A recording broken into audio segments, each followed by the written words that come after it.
Welcome back to Free Speech Nation with me, Andrew Doyle. Charity boss and former soldier Eli Lassman was informed by King's College London's Israel Society that due to death threats and concerns for his own safety, he could no longer speak on a panel discussing the current war. Another of the panellists was political activist Kia Willis, and along with Eli, she was also subjected to threats if she were to speak at the university's event. So I'm glad to say that they both join me now, and here in the studio I have Eli. Welcome to the show. So, before I go to Kaya, I want to ask you first about what was the event about and what was going to be said? So, first of all, thank you very much for having me on the show. I, as you mentioned, run a charity called Prometheus on campus, and one of the things that we do in terms of our operations is we hold events on different campuses in this country, talking about many different topics, but primarily centered around philosophy. And I was reached by the Israel Society of King's College London to discuss Israel and Palestine in the recent conflict from different perspectives. I myself as a philosopher and a former IDF soldier, and Kaya as a political activist in the United States who now engages in intellectual work surrounding war and specifically the Israeli-Palestinian conflict. So it was a discussion of ideas surrounding the conflict. Yeah, exactly. It wasn't a sort of propagandistic or sort of taking a particular stance on anything.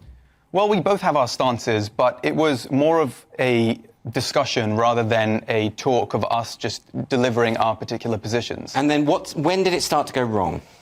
So a few days before the event, we received an email from the King's College London Israel Society informing us that the event has been picked up by several students who have decided that they're going to demonstrate against the talk, and they sent a formal letter to the dean asking the event to be banned.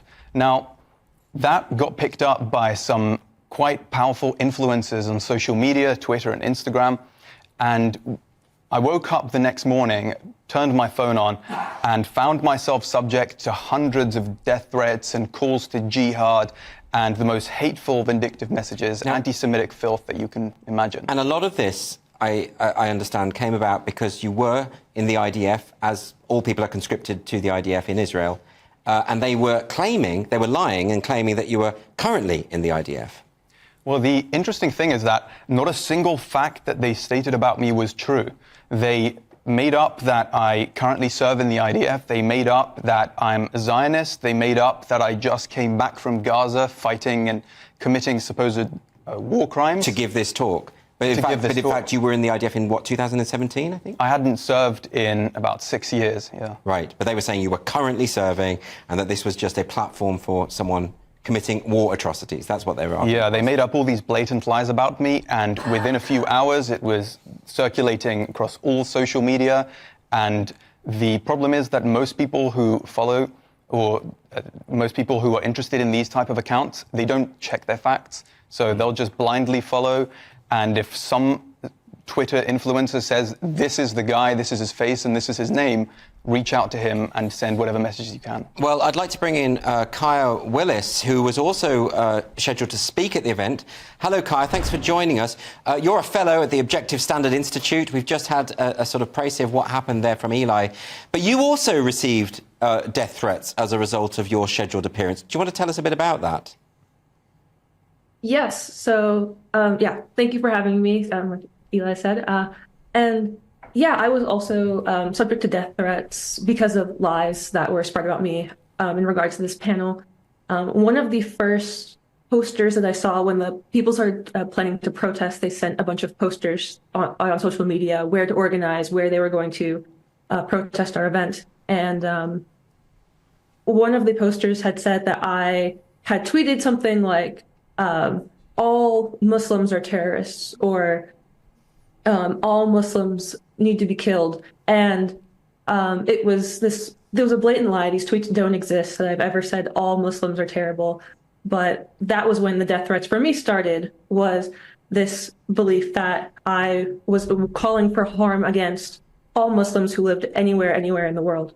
So yeah, that was for me the beginning. We know that activists online do often lie to try and stir up trouble, but these were big accounts, weren't they? And there's a certain degree of responsibility that comes with having a big account like that. How did it feel from your perspective once you realised that people were lying about you and then openly threatening your life? Unfortunately, this is not the first time this has happened. In the past, I've been very, very outspoken against wokeness and kind of the political left. And so when you're outspoken against people who hold, or maybe who react to things very emotionally, as kind of the political left tends to do, you tend to deal with these things a lot. So I definitely did not feel good for people to be threatening me and spreading lies about me, but I'm used to it, especially coming from university students who are very emotional with their views. But Eli, I mean, isn't this very depressing insofar as, you know, I'm all for peaceful protest. I think people should be able to protest your event. But I think once they start sending death threats, they're crossing a line. They're breaking the law. I mean, from your perspective, how does it feel to be the target of such rage? Well, I have been the target of rage in the past. When you promote ideas that are counterculture and seem controversial, it's just an inevitable consequence. But what was really frustrating about this particular incident is that not one single thing that I was being attacked for was true. Yes. Every single thing was a blatant lie. It's difficult to defend against that, isn't it? Because they're attacking an imaginary version of you, and you shouldn't have to defend that imaginary version. And the truth is, I didn't even want to. I wasn't interested in defending myself because I don't need to defend myself to these people. So what about, surely, you know, they've sent death threats, all of these people, surely the police would have got involved? The police did get involved. The police reached out to me and they set up a meeting with me. I met with the police. We had a great conversation. They told me that it's absolutely abominable that I've received so many death threats and calls to jihad, and that they're going to track individual people who have sent these messages. Some of them were stupid enough to do it from their personal accounts. Right, they normally are anonymous, aren't they? You'd think, yeah. Yeah. Not the brightest. Yeah, not these mindless thugs. And what the police said is that not only they're going to track them, but they might prosecute some of these people. Mm-hmm. And I left that meeting feeling a little hopeful, and then the next day I received an email from the same police officers that visited me, informing me that after speaking to the chief of police, they were informed that the British police will protect your right to threaten other people with violence under supposed free speech. But that can't be right. I mean, I know the law and I know that death threats are not legal. How can the police have got it so wrong? I don't know. I mean, that's astonishing. Kaya, can I ask you, did you have any contact with the police once the threats started coming in? I did not.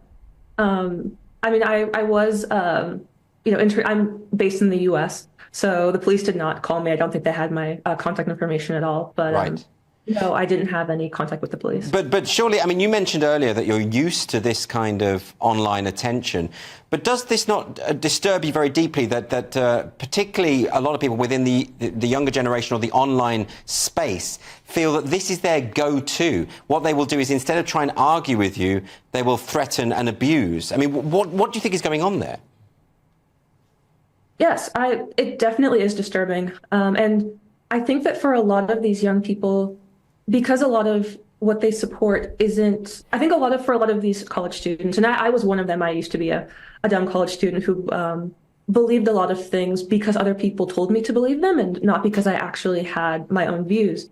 But when you don't have any reason for believing what you believe, whether it's the correct view or not, if you don't have any reason for why you're believing it, then the only way that you can support it is with your emotions, with threats of violence, because you don't have any arguments to support it. And I think that's what's happening, is a lot of students are embracing ideas, just for the sake of embracing them without having the arguments to be able to have those conversations. And finally, Eli, I just want to bring you in on that. Do you think that that is the explanation for this? Obviously, you've been through this horrible experience. It obviously takes a personal toll. But on the broader question, is this symptomatic of a greater problem that exists? Oh, it certainly is. There is a huge lack of independent thinking in our country. And there is a very significant rise in anti-Semitism. And one of the key lessons that I learned from this whole ordeal is that it doesn't really matter how I view myself, because I don't consider myself Jewish. It's just not an interesting part of my identity, I don't think. But that doesn't matter to people who are anti-Semites. They see me as a Jew, and that's how I'm branded, and that's what they'll attack me on. And my grandmother always used to say that Hitler wouldn't ask whether I consider myself Jewish, and now I understand the meaning behind that. Very disturbing stuff. Finally, can you tell us, Eli, where people can find out more about your charity, for instance? Sure. So if you go on prometheusoncampus.org, and you can find more about myself on my YouTube channel, Eli Lassman. Well, Eli and Kaya, thank you both ever so much for joining me. Really appreciate it.